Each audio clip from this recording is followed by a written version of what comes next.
multiple bank employees across multiple branches in the Greater Western Sydney area were accepting false documents in support of loan applications. People did step outside their responsible lending guidelines.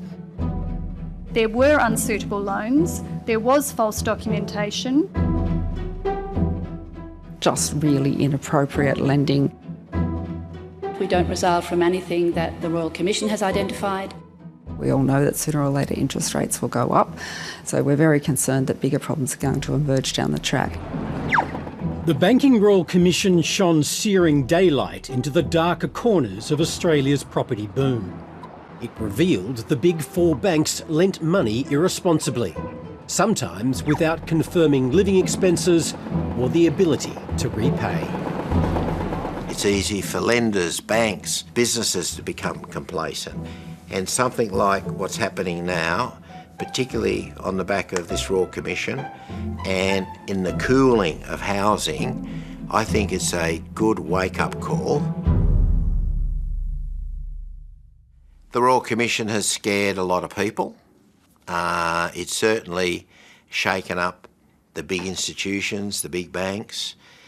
It's focused and put the light on a lot of areas that need fixing. The Royal Commission's final report isn't due till February, but it's already had a chilling effect on lenders. The banks under the public scrutiny particularly are moving ahead of the Royal Commission's findings and are starting to tighten lending standards themselves already. They started testing serviceability much more closely. They started looking at verifying incomes much more carefully as well. This is having a knock-on impact because the more banks tighten, the more investors and other borrowers become concerned, well actually in 6 or 12 or 18 months' time the housing market could be worse than what it is now and I might hold off. So you're getting this story where people are concerned that housing actually this time around could be different. You're still building, but Yes.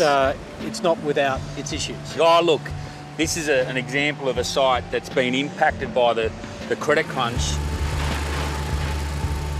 On launch, we sold about 17 off the plan, and now we might get 1 or 2 a month that are coming, that are genuine buyers. Luke Berry is feeling the pinch of Australia's credit squeeze. Potential buyers of his off-the-plan developments, such as this one in Sydney's Alexandria, find it increasingly difficult to secure the loans they need. Developers are also under the bank's microscope. Banks are scrutinising pre-sales. They want to understand who your builder is. They want to understand your ability as a developer, if you can cover overruns. It's definitely a lot harder than it has been in the past. The Royal Commission came on top of new lending restrictions imposed by APRA, the banking regulator. First in 2014, APRA asked the banks not to increase their proportion of investor loans by more than 10%. It's been a fairly steady progression over the last 3 years of tightening up credit, improving credit quality, and trying to slow down that investor part of the market. Last year, APRA struck again, this time seeking to slash the number of interest-only loans on the bank's books. We saw interest-only lending fall rapidly to the current extent where we see interest-only loans comprising only around about 16 to 17% of new loan originations. Previously, the banks would assess how much you could borrow, assuming a very low level of living expenses. But now, under the pressure from the Royal Commission and responsible lending, banks are being required to verify people's actual living expenses and are looking more tightly at their income, putting haircuts on things like overtime and bonuses. So the borrowing capacity for the typical borrower trying to get into the market now is going to decline materially. It's a stretch, isn't it? Yep. Financially, it will be a stretch. Yeah. Mark and Samantha Burgess bought an apartment off the plan in one of Luke Berry's Sydney developments in 2016. The couple has taken a double hit, bitten by tighter lending and the fall in property prices. Initially, they were told they needed a 10% deposit on their $1.65 million purchase. The bank pulled out at the last minute and we had to find another bank. When it came time to settle in August this year, they were told they needed a 20% deposit on a property now valued at more than $300,000 less. And their ability to repay came under intense scrutiny. When you committed to this property, the bank was happy to give you the money. Absolutely. There was no question at that point in time that there was an issue. And then things changed. Absolutely. And that's what's has really hurt, is what we've had to go through since then. My whole salary goes to the mortgage, and even just getting that 20% together, it hadn't been for friends and family coming to our aid, we wouldn't be here now. So you almost couldn't settle? No, we're on the verge of losing deposit and losing the property. We're already seeing a lot of evidence that off-the-plan market, particularly for investment-grade stock, is seeing a fairly large proportion of off-the-plan valuations at the time of settlement are valuing at a value that's lower than the contract price. During the rising boom, it was easy to make money. You bought off the plan with a relatively small deposit of around 10%, and when you got to settlement, you've made a big gain. And you could even flip it quite quickly and make a lot of money. But I think those people are going to face a material problem in the next 6, 12, 18 months, because there's just this record pipeline of dwellings under construction right now. As of June this year, there were more than 156,000 apartments, a record number, being built around the country, vastly more than the number of new houses.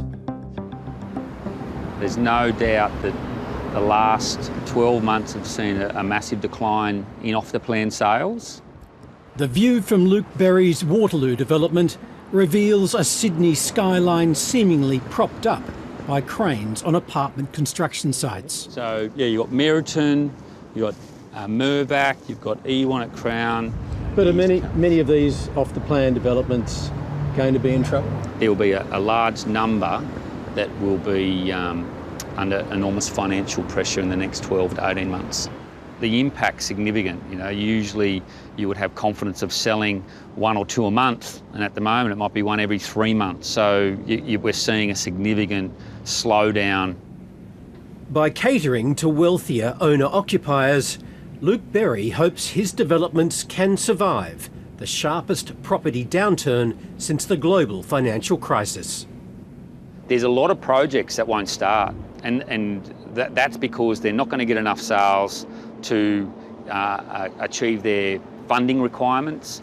I even think that projects will halt. You'll have projects with a big hole in the ground that, again, can't get momentum. So it's having a serious chain reaction for the industry, and I can see that's going to happen for the next 12 months until people, work out their pathway on how they're going to survive this credit crisis. I think for investors, this is clearly a credit crunch. We're not seeing growth for investors growing at all at the moment. This downturn is very different, and the big reason for that is the catalyst of the downturn comes back to credit availability, and regulation is what's driven this downturn. Concern is mounting that the credit crisis could spread to the broader economy. If you look at the system as a whole, it's definitely more of a squeeze than a crunch. We are starting to see it broaden out a little bit more. If you look at housing finance for owner-occupiers, that is now starting to soften a little bit. The interventions from the banking regulator, APRA, were designed to take the heat out of the investor-led property boom. This year, the banking regulator moved to scrap its 10% limit on investor lending. The hope is the downturn in housing can be contained. And that's the hope, that we can somehow muddle through a decline in house prices that doesn't impact the real economy. Generally, banking crises, economic recessions are started by a downturn in the housing market. That's the playbook in history. So we're trying to generate in Australia something different, which is a reduction in house prices without a knock-on impact to the economy. If we can do that, we're all winners. But the probability of that happening is very low, in my opinion. In terms of median household wealth, no country is richer than Australia. But compared with the rest of the developed world, our property prices are now completely divorced from the wages we earn. The household savings ratio now is at a decade low, and people's willingness to keep spending in an environment of falling house prices is going to change, in my view. And I think the outlook is more subdued for many years going forward, where households adjust to the realisation that house prices just don't go up forever. They actually can fall quite a bit. The rules of Australia's property game have changed. It remains too expensive for many, and some with mortgages are becoming resigned to never paying them off. I don't think you can personally keep up with it. The wage growth is quite stagnant. How much are you? 500. I will return back. Flight attendant Darren Thomas makes a little over $100,000 a year, but has managed to buy and sell several family homes in Sydney's harbourside suburb of Mossman. You've done well out of property, but do you feel wealthy? No, I don't think I feel wealthy. That's the scary part, is that you have the trappings of wealth, but not the real wealth, and the knowledge of that the mortgage will never be paid off.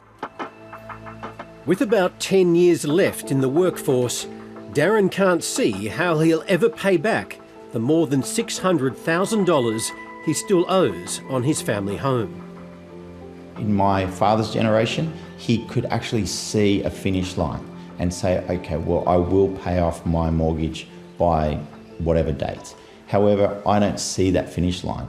I don't ever think I'll see that finish line. Australia's property pain may intensify if the Reserve Bank raises interest rates for the first time in 8 years. Household debt obviously is very high, at historic highs, at almost 200% of disposable income, but interest rates are very low in a historical context. This time is different around interest rates. It was very clear that through the 90s and 2000s, particularly post-GFC, the primary driver of the house price appreciation was the secular decline in interest rates. It's possible in a really bad scenario the RBA has to cut the cash rate further, but that's unlikely unless things got a lot worse.